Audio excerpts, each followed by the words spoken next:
दर्शकों, आज मैं उपस्थित हूँ मरकरी के 4th हाउस में कैसे फल मिलते हैं इस विषय को लेकर। पूर्व में मैंने मरकरी के 1st, 2nd और 3rd हाउस में वीडियो बनाए हैं, अगर आपने नहीं देखा है तो उसे देख लें। और आज का हमारा विषय है 4th हाउस में मरकरी कैसा फल देता है किसी भी जातक की कुंडली में यदि उपस्थित हो तो। तो आगे बढ़ने से पहले मैं एक बार चाहूँगा कि 4th हाउस किन-किन चीज़ों का कारकत्व है, उसके बारे में मैं आपको बता दूँ पहले। तो 4th हाउस को हम अ, माता का भाव बोलते हैं, सुख भाव बोलते हैं इसे। ऑब्वियस सी बात है, जहाँ माता होगी सुख तो वहीं होगा, तो इसलिए इसे सुख भाव भी कहा गया है। आपके मन का भाव भी बोलते हैं, feelings of your heart, okay. जायदाद, जमीन जायदाद हो गए आपके, वाहन का सुख भी, चूंकि वाहन के बारे में विचार भी हम 4th हाउस से ही करते हैं, भूमि का विचार हम करते हैं, सुख दुख का विचार करते हैं, आपको कितनी उन्नति मिलेगी उसका विचार हम करते हैं, फेफड़े का विचार करते हैं, छाती का, चूंकि काल पुरुष कुंडली में यह 4th हाउस है, इसलिए कर्क राशि इसका, जिसके काल पुरुष की कुंडली में कर्क राशि इसका स्वामी होता है। तो फेफड़े का विचार, छाती का विचार हम करते हैं 4th हाउस से ही, रक्त का विचार करते हैं, जनता का विचार करते हैं, आपका स्वभाव कैसा रहने वाला है इसका विचार हम करेंगे, आपके निवास स्थान, जो जन्म स्थान जिसको बोलते हैं हम, उसका विचार भी करते हैं। अगर 4th हाउस पीड़ित हो तो वो आपको जन्म स्थान से दूर ले जाता है, ठीक है। जलीय वस्तु, चूंकि काल पुरुष की कुंडली में कर्क राशि इसका स्वामी होता है 4th हाउस का, इसलिए इसे जलीय वस्तुओं का भी भाव बोलते हैं। तो इन सब चीज़ों का विचार हम 4th हाउस से जनरली करते हैं। उसके अलावा अगर हम देखें तो अब हम देखते हैं कि बुध के क्या-क्या कारकत्व हैं। तो बुध क्या है आपका, ज्योतिष शास्त्र का कारक है एक तो बुध। उसके अलावा अंक गणित का कारक है, अलजेब्रा का कारक है, ट्रिगोनोमेट्री का कारक है बुध। कंप्यूटर का भी कारक हम बुध को ही बोलते हैं। नाटक, नृत्य हो गया, आपकी बुद्धि होगी, आपकी प्रज्ञा होगी, आपकी मेधा, शिक्षा, इन सब चीज़ों का कारकत्व बुध के पास ही है। इवन हस्तरेखा, अगर हस्तरेखा शास्त्र में भी इंटरेस्ट बुध के द्वारा ही देखा जाता है। उसके अलावा आपका मुद्रण, लेखन, प्रकाशन और टंकन, इन सब चीज़ों का विचार भी हम बुद्धि से ही करते हैं। साइकोलॉजी के बारे में भी साइकोलॉजी के बारे में विचार भी बुद्धि से ही करते हैं। व्याकरण हो गया, शब्द भंडार भी बुद्धि से ही विचार करते हैं। और सांख्यिकी का विचार हो गया, पर्यावरण विज्ञान या ट्रांसलेटर कोई हो गया, या जो वाणिज्य कॉमर्स हो गया, उसका विचार भी हम बुद्धि से करते हैं। शेयर बाजार और बैंक आदि का विचार भी हम बुद्धि से ही करते हैं। उसके अलावा अगर आप बीमारी में देखें तो गुप्त रोग हो गया, उदर रोग हो गया, वायु रोग, कुष्ठ रोग, मंदाग्नि हो गया, शूल हो गया, उन्माद हो गया, मनोरोग। उसके अलावा आपकी जो कल्पना शक्ति है वो हो गया, मुखत्व हो गया।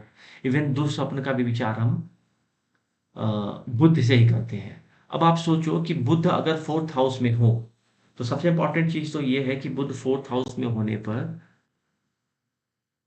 अगर शुभ बैठा होगा, शुभ राशि में बैठा होगा, मान लो कि 3-6 में बैठा हो, स्वराशिस्थ होकर बैठा हो, या जिस राशि में बैठा हो उस राशि का स्वामी कहीं पे स्ट्रांग बैठा हो, अच्छी स्थिति में बैठा हो, तो बुद्ध से संबंधित चीजें और इस भाव से संबंधित चीजें अच्छी तरह से उस जातक को प्राप्त हो पाती हैं। तो अब जातक, अगर किसी जातक की कुंडली में बुध 4th हाउस में बैठा हो, तो ऐसा जातक के हाथ में विशेष चपलता होती है, जादूगर हो सकता है ऐसा जातक, या इवन अगर बुरे प्रभाव में हो तो जेबकतरा भी हो सकता है ऐसा जातक। ऐसे हाथ में चातुर्य होता है कि वह हाथ की सफाई अच्छे तरीके से करना चाहता है जैसा जातक, ठीक है। धैर्यशाली होगा, विशाल नेत्रों वाला होता है, उसकी आंखें बड़ी बड़ी होती है ऐसे जातक की। माता पिता के सुख से युक्त तो होता है ऐसा जातक, ठीक है। अच्छा, वस्त्र आभूषण, स्त्री जनों और वाहनों के भी सुख से पूरी तरह से युक्त होता है यह जातक, क्योंकि बुद्ध शुभ होगा, और शुभ होगा तो आपको बुद्ध से रिलेटेड जो भी चीजें हैं आपको वो विशेष रूप से मिलेंगी। ऐसा जातक अपने ज्ञान, अपने एजुकेशन की वजह से आत्मसुख प्राप्त करता है, मतलब खुद को भी एक अच्छी अनुभूति होती है कि उसके पास अच्छा नॉलेज है।